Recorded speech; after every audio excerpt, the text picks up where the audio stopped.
নিশ্চয়ই একটা অঙ্ক দেখছি আমরা। কি বলছে না, zinc and copper are in the ratio 5:3 in 200 gram of an alloy.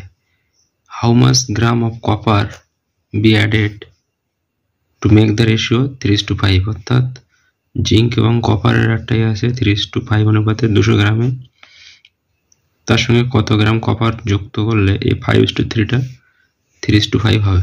ঠিক আছে, অপশন দেওয়া আছে এখানে।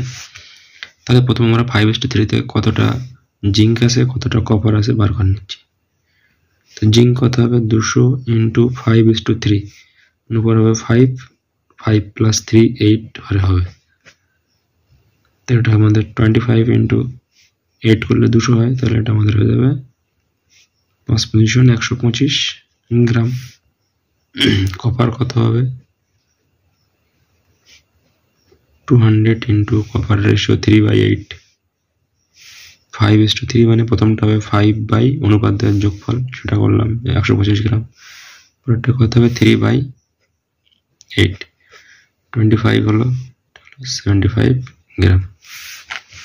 সাপোজ আমি x গ্রাম কপার আরো যোগ করব, ঠিক আছে। তাহলে আমার 125 কি ছিল, জিঙ্ক ছিল, আর কপার কত ছিল 75, আর আমি x গ্রাম কপার যোগ করলাম, অনুপাতটা কত হবে 3:5, 3:5 মানে 3/5।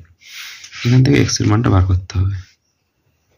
3 × 75 কত হবে, 3 × 5 = 5, 3 × 7 = 21, 22 প্লাস 3x = 125কে 5 দিয়ে গুণ করলে 5 × 5 = 25, 5 × 12 = 60, 62, বা 3x = 625 - 225, বা 3x = 0.04, বা x =